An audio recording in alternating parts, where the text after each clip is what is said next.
L'élan énergie marine renouvelable est financé par le Conseil régional de Basse-Normandie.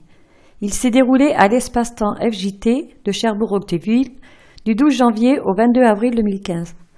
Notre projet collectif consistait à réaliser un salon virtuel traitant plus particulièrement du projet éolien offshore en Basse-Normandie. Nous allons découvrir ensemble le déroulement de cette action. Qu'est-ce que les EMR? Dans un premier temps, il a fallu que nous nous approprions le projet, que nous prenions des renseignements sur les énergies marines renouvelables pour ensuite nous organiser et faire aboutir notre salon virtuel.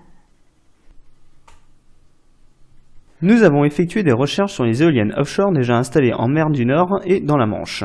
Nous avons pu constater que plusieurs parcs sont implantés sur les côtes anglaises et danoises. En ce qui concerne la France, ce sont des projets en cours de développement. Le travail de cartographie vous permet de visualiser l'implantation des futurs parcs éoliens offshore sur nos côtes nord-ouest. Autour de la question « Qu'est-ce que les énergies marines renouvelables ?»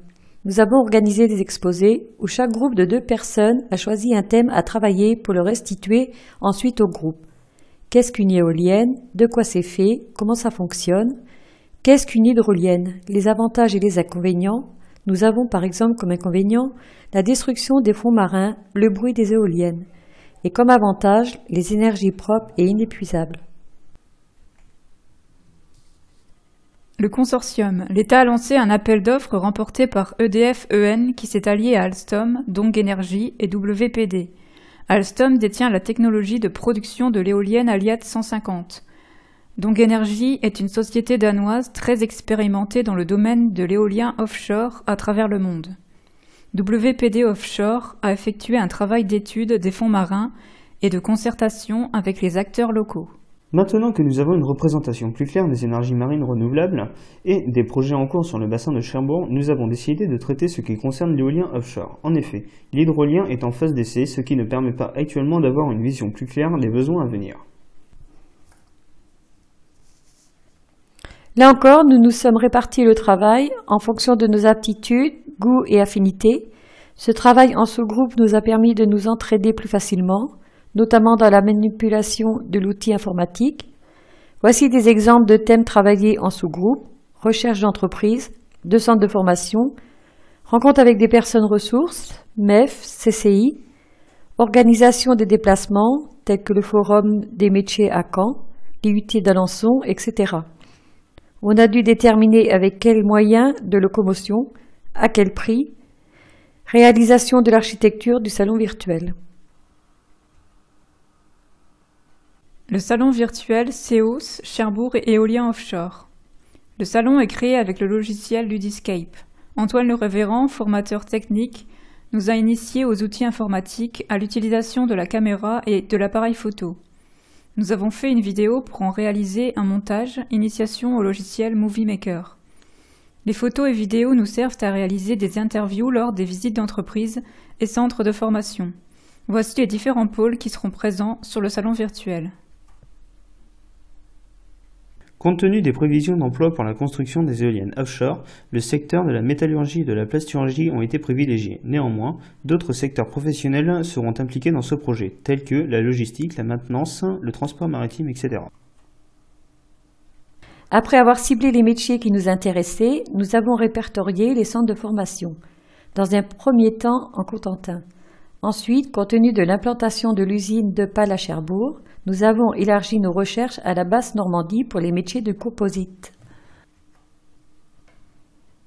Un gros travail de recherche entreprise a été effectué. Celui-ci nous a permis de mieux connaître les entreprises locales, leur taille, le secteur dans lequel elles travaillent, comme par exemple le nucléaire, la construction navale, l'agroalimentaire, etc. Comme vous le voyez, voici les principaux métiers que nous avons abordés. Dans le domaine de la plasturgie, par exemple, des évolutions sont possibles du stratifieur à l'ingénieur. Vous trouverez toutes les informations nécessaires sur notre salon virtuel. De nombreuses démarches ont été réalisées pour décrocher une visite. Cela n'a pas été aussi facile que nous le pensions. En effet, nous nous sommes heurtés à différentes réponses, telles que charge de travail trop importante, secret industriel, pas de disponibilité, etc. Les entreprises ne sont pas encore engagées dans le projet éolien, c'est encore trop tôt. Néanmoins, nous avons obtenu des renseignements et rencontré des professionnels lors des forums des métiers de Caen et de Cherbourg, ainsi que lors des informations collectives sur les énergies marines renouvelables. Voici les entreprises et les centres de formation qui nous ont accueillis. BST à Tour-la-Ville est une entreprise qui s'est beaucoup développée, notamment dans le secteur de la tuyauterie. Les ouvriers sont amenés à travailler en déplacement en France et parfois à l'étranger. NSB à Équeurdreville est une plus petite structure qui travaille beaucoup avec DCNS et Areva.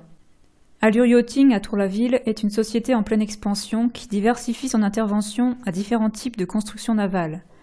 Beaucoup de corps de métiers sont représentés, dont les métiers de la métallurgie avec le travail de l'aluminium et les matériaux composites. À DCNS, dans le cadre de l'action Les femmes dans l'industrie, nous avons eu une présentation de l'entreprise et de quelques métiers de la métallurgie qui vont recruter, comme la soudure, la chaudronnerie et l'usinage. Nous remercions toutes ces entreprises pour leur accueil. À l'AFPA de Cherbourg, nous avons pu bénéficier d'un exposé complet de la formation soudure. À l'AFPI de la glacerie, nous avons eu une présentation du centre de formation ainsi que de quelques métiers de la métallurgie, tels que la soudure et la chaudronnerie. À l'IUT d'Alençon, nous avons été très bien accueillis par un professeur-chercheur et ses élèves en licence mécanique, plasturgie et matériaux composites. Ils nous ont expliqué les différents procédés de fabrication et également les différents cursus, les filières et les débouchés possibles. Le projet des énergies marines renouvelables a pour ambition de produire l'énergie propre, inépuisable et de lutter contre le réchauffement climatique. Nous avons dressé un constat des problèmes liés à l'environnement afin de comprendre pourquoi la France en est arrivée à développer le projet éolien offshore. Voici les thèmes abordés pour se rendre compte des différentes phases du projet de l'État, qui nous amène aujourd'hui à l'implantation des éoliennes offshore au large de nos côtes normandes. Le constat de problèmes liés à l'environnement, le Grenelle de l'environnement, la transition énergétique et l'appel d'offres de l'État pour les EMR. Sur ces questions, certains ont travaillé seuls, d'autres en binôme. Ensuite, une mise en commun a été réalisée, chacun présentant son travail, et c'est ensemble que nous avons décidé des éléments à garder et de leur mise en forme. Des ateliers ont été mis en place aussi bien pour le projet EMR Salon Virtuel que pour notre développement personnel. Ils ont pour but de nous aider par exemple dans les démarches de contact. On a travaillé par exemple sur des demandes de visite écrites et par téléphone sur une liste de questions à poser lors des visites d'entreprises et de centres de formation, etc. En fonction des ateliers et des besoins de chacun, nous nous sommes appropriés des techniques, des savoirs et des compétences que nous avons eu l'occasion de réutiliser et mettre en pratique dans notre quotidien.